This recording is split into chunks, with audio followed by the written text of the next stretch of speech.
欢迎来到新兴消息频道，请订阅频道，所以大家不要错过当天最热门的新闻。我们今天的时事通讯包括以下内容：赵丽颖凭啥让杨紫、杨幂望尘莫及？这才是娱乐圈最狠的破局者。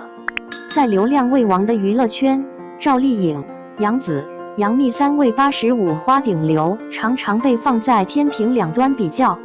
有人沉迷杨幂的资本操盘术，有人折服于杨紫的国民度号召力，却鲜少有人注意到，真正让赵丽颖稳坐收视女王宝座的，从来不是热搜上的颜值营销，也不是奖项簿上的演技认证，而是她堪称剧本猎手的前瞻眼光。当其他女星还在追逐爆款模板时，她早已在题材荒中趟出了一条无人敢走的血路。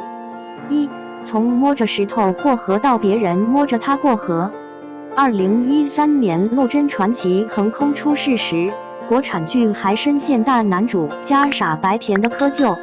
当同期小花还在争夺古偶女主时，赵丽颖却选中了这部讲述北魏女官逆袭的剧本。彼时她刚从龙套堆里熬出头，圆脸女星演大女主被质疑撑不起气场，但她赌对了陆贞不靠男主上位，凭职场能力闯关的人设，精准戳中了女性一时觉醒的初潮。该剧播完后，影视公司扎堆开发女官、女强题材，《芈月传》《如懿传》等大女主题材相继立项，却再难复制陆贞式的草根逆袭共鸣。这种第一个吃螃蟹的胆识，在《楚乔传》时期达到巅峰。当市场还在沉迷仙侠虐恋时，赵丽颖接下了这个奴隶变女将军的硬核剧本。剧中她吊着威亚在狼堆里厮杀，在泥坑里摸爬滚打的打戏，让观众惊觉，原来女主也可以不靠美颜滤镜，单凭眼神里的狠劲撑起大女主气场。该剧创下400亿网播量后，影视圈突然涌现出女将星、且试天下等大批女将军题材，却大多陷入披假带官谈恋爱的怪圈，再无楚乔带你们回家的热血孤勇。反套路选角，在舒适圈外建帝国。当杨紫靠香蜜巩固仙侠甜妹人设，杨幂在《三生三世》里复制流量密码时，赵丽颖却在做一道反逻辑选择题，接演与自己外形反差极大的姗姗来了。圆脸演甜宠容易显呆，她却偏要挑战傻白甜天花板，用灵动的眼神和自然的肢体语言，让薛珊珊的天真不油腻，让吃货人设成为萌点而非槽点。这种把劣势变特色的选角智慧，比单纯追逐热门类型更见功力。真正让同行望尘莫及的，是他对题材深度的挖掘能力。2018年《知否知否》应是绿肥红瘦开播前，市场盛行快节奏强冲突的美剧式叙事，正午阳光却反其道而行之，用文火慢炖的宅斗戏码展现古代女性生存智慧。赵丽颖饰演的明兰，从隐忍的庶女到长家主母，每一次眼神变化都藏着深宅大院的生存哲学。当其他宅斗剧还在堆砌妻妾撕逼时，知否早已将镜头对准父母之爱子，则为之计深远的人性洞察。这种对题材厚度的追求，让该剧成为后续锦心似玉等剧难以逾越的高山。当行业还在跟风时，它已在造风。2023年风吹半夏的成功，彻底坐实了赵丽颖题材风向标的地位。在女性创业剧还停留在玛丽苏开挂阶段时，她接下了许半夏这个充满争议的商人角色，走私、囤货、职场博弈这个角色身上的复杂棱角，让粉丝都捏了把汗。但她用抽烟时的狠厉，谈判时的狡黠，面对背叛时的隐忍，塑造出国产剧罕见的非完美女性创业者形象。该剧播出后，影视圈突然涌现出野蛮生长在远方等大批商业女性题材，却再难找到许半夏身上的江湖气与时代烙印。对比杨紫和杨幂的路径，杨紫擅长在成熟赛道精细化运营，从家有儿女到亲爱的热爱的，走的是国民闺女甜宠女主正剧小花的稳妥升级路，杨幂则是流量经济的顶级操盘手，从古装顶流到资本合伙人，靠商业版图巩固地位。而赵丽颖走的是一条开拓者之路，她的每个角色都在拓展国产剧女性形象的边界，从职场女官到奴隶将军，从深宅主母到商界女强人，她用12年时间，在士农工商政各个领域留下了标杆式角色，实现了演什么火什么，到火什么定义什么的质变。4. 结语：当演员成为行业预言家。如今再看赵丽颖的选剧逻辑，会发现她始终在践行一个朴素真理：真正的演员价值不在于复制成功模板，而在于创造新的可能。当杨紫还在仙侠与现实题材间寻找平衡，杨幂在流量与转型中反复横跳时，赵丽颖早已带着在人间等精品短剧开启新战场。这一次，她要在被短视频冲击的剧集市场重新定义小而美的叙事力量。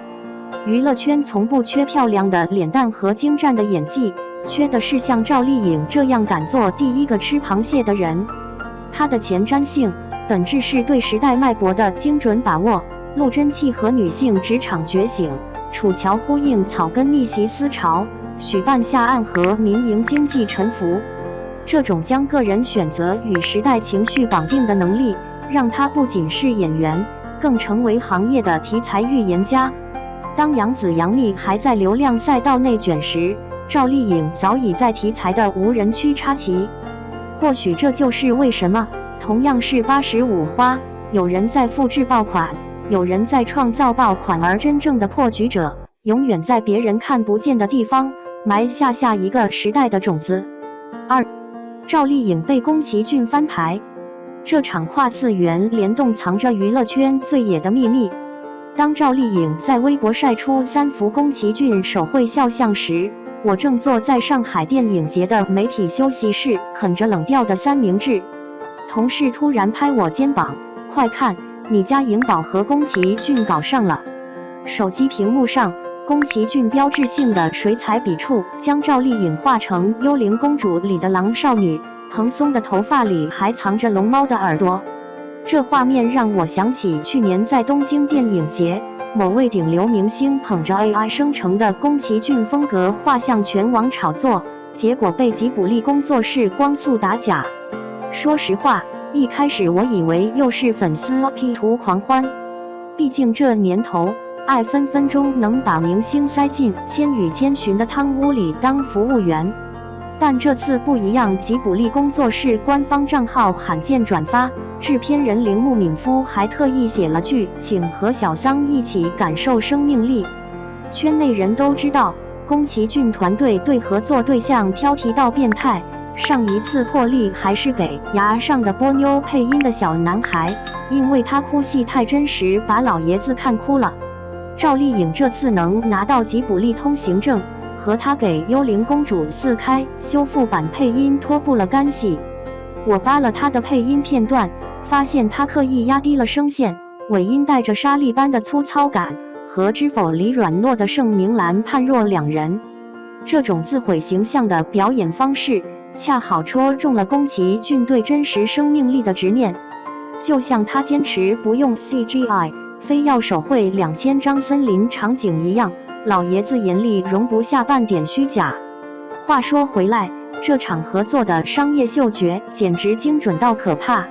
幽灵公主5月1日内地首映，赵丽颖的配音片段早在3个月前就被剪成短视频在 B 站疯转。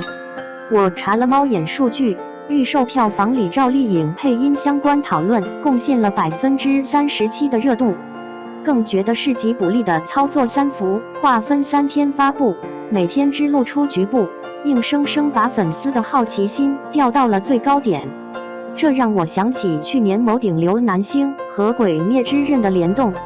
当时片方只放了张概念图，粉丝就自发制作了3000多个二创视频，直接把电影推上了热搜第一。但那次合作最后不了了之，粉丝到现在还在骂片方溜粉。反观赵丽颖这边，从配音到画作再到首映礼，每一步都踩着热点节奏，简直是教科书级的跨次元营销。不过热闹背后，我总觉得哪里不对劲。前几天刷到个帖子，有粉丝把赵丽颖的脸 P 到风之谷纳乌西卡身上，评论区全是颖宝就是纳乌西卡本卡。这种近乎宗教式的狂热，让我想起2020年肖战粉丝举报 A 的事件。当时有个太太写了篇肖战的同人小说，结果被粉丝集体举报，最后闹得全网腥风血雨。其实明星和二次元的跨界合作，本质上是场危险的游戏。一方面，二次元文化能给明星带来接地气有童心的人设加成；另一方面，粉丝过度的二次创作很容易越界。就拿这次来说，已经有粉丝开始讨论赵丽颖是不是吉卜力在中国的代言人，甚至有人提议让她主演哈尔的移动城堡真人版。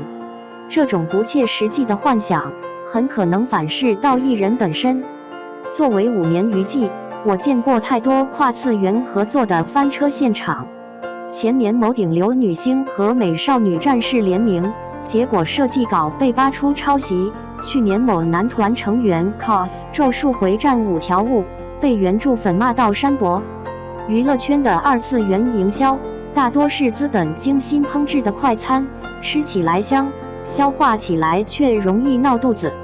但赵丽颖这次似乎不一样，她没有趁机炒作动漫女神人设，反而在采访里反复强调配音只是尝试。这种克制让我想起她当年演花千骨时的态度：不买热搜，不营销，只用演技说话。